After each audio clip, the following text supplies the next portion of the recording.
Hey everyone, Wolf Lord Rho here. Before I begin today, a big thank you to Jules for the virtual gift voucher. Huge thank you for the support, my friend, it is really appreciated. Thank you. But on to today. Today, oh today. Who thinks it's about time we had a little Primarch talk on the channel? Oh yes. And man, it's been too long since we had a good discussion about the Gorgon himself, Ferrus Manus. Spoiler warning to begin, the events we are discussing today are from the Horus Heresy Primarch novel Ferrus Manus, Gorgon of Medusa by David Geimer. As always, I really recommend you read the story for yourself first, as that's the best way to enjoy the lore for yourself. Not only that, we help to support the great Games Workshop and Black Library, because without them, we don't have this amazing lore to talk about. I will put a link in the description as always. But with that said, let's just jump straight in. Now today we are taking a look at Ferrus Manus' desire to prove himself over his brothers. And this particular scene takes place on board Ferrus Manus' flagship, the Fist of Iron, where the Iron Warriors have just been defeated in a war game by the Emperor's Children. And as Akaduana, captain of the Emperor's Children, banters with his Iron Hand compatriots, Ferrus enters his Anvilarium. And there's a fantastic description of the Primarch through the Emperor's Children's eyes. Ferrus Manus was not renowned for his beauty. He did not haunt the dreams of men in the way of Fulgrim or Sanguinius or Horus. But he was beautiful. As a sabre or a hand-wrought suit of armour could be beautiful. Akaduana saw now why Fulgrim loved this Gorgon so. It's just a great example of the effect the Primarchs have on even legionaries not their own. Just the aura that they possess entering a room. But in true Ferrus nature, the first words he utters, he berates his sons for their loss. "My sons," said Ferrus, his voice like beaten lead, his demand for absolute perfection in all things like a hand pressing bowed heads towards the ground. "You shame me. I did not propose this exercise with my brother in the expectation of seeing my warriors bested." Santar made as if to speak out, but a look from his Primarch silenced him. It was to demonstrate my legion's prowess, and by reflection, my prowess. And this short passage really encapsulates the nature of Ferrus, the harsh, almost brutal, unforgiving nature. There's no sugarcoating it, no sparing of feelings or pride, just straight to the point. "You shame me." I mean, can you imagine Sanguinius or Guilliman coming out with that? After a training exercise, no less. I don't think so. And the phrasing of it, not simply "I'm ashamed of you," but "you shame me." That the Iron Hands have placed shame onto their Primarch.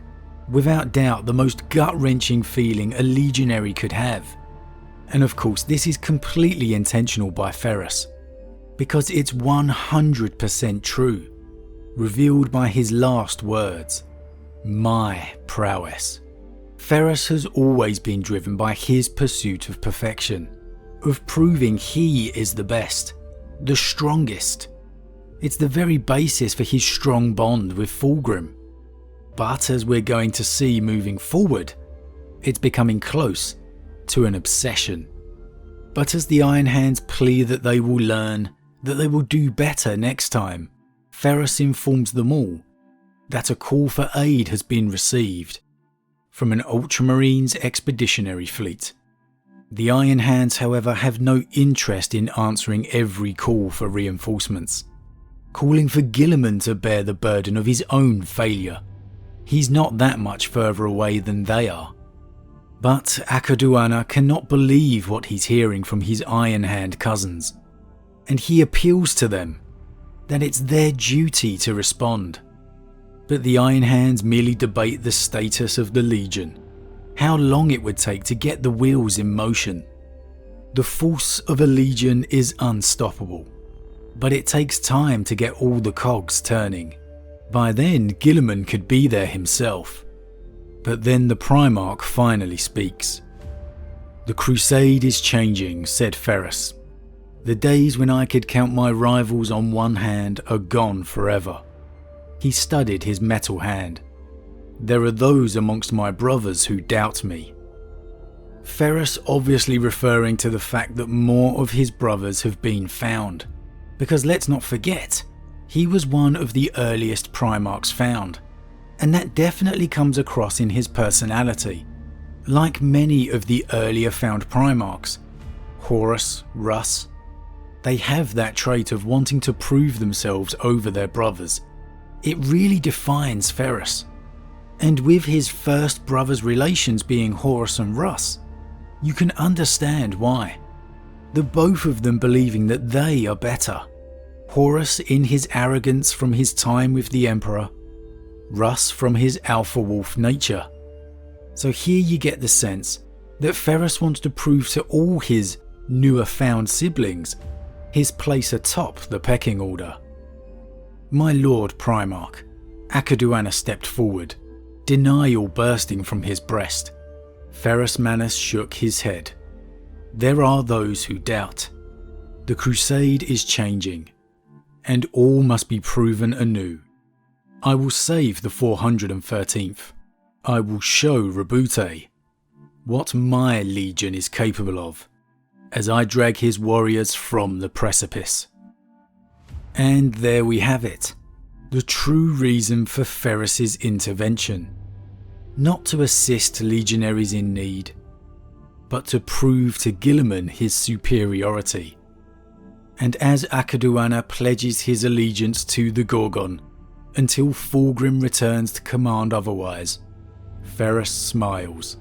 And there's a great description of it being like watching steel cool into the shape of a blade. "You have proven your competence," Ferrus said to him, "and my brother speaks of you highly." Fulgrim was more fulsome in his praises than his brother, but Akaduana held his counsel. He had the feeling that this had less to do with honouring him than it did with censuring others. And perhaps it was partly about sending a message to his brother Primarchs that he could lead with an even temper and an even hand. The Crusade was changing, or so went the rumour. "I would have you assume the role of my equerry for as long as the compliance of Cardinal requires." Akaduana heard Santar's sharp intake of breath, but the Primarch had not, he noted, given him an option to refuse. Unsure what else to do under such circumstances, Akaduana acceded to the unwanted honour with a bow. "It is my privilege to serve the Gorgon." For as stubbornly blunt as Ferrus can be, here his tactfulness is clear to see. In proving his dominance over Guilliman, he so too proves his readiness for the position of War Master. Rumours circulating long before the actual announcement. And while this may not all go according to Ferrus's plan, man, I still think it's such a shame we lost Ferrus so early. His character has so much more room for exploration. I really hope we get to see more Great Crusade era stories with him as the focus. His stubborn nature, his brutal, uncompromising method of war, and his volatile temper. He's almost like a loyal version of Angron. Man, I'd love to see those two meeting. I don't see Ferrus backing down 1 inch, or having any sympathy for the Butcher's nails for that matter. He'd most likely see it as a weakness.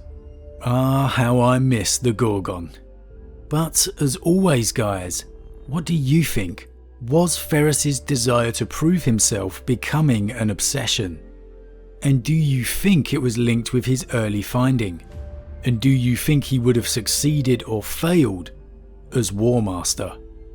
As always, leave your thoughts in the comments below, I love to read them. A huge thank you to all my subscribers, your support really means a lot to me, it truly does. And if you're new, please consider subscribing to help the channel grow. And if you enjoyed this particular vid, then why not drop a like on it too. But with that said, I am off, and I'll see you all again real soon.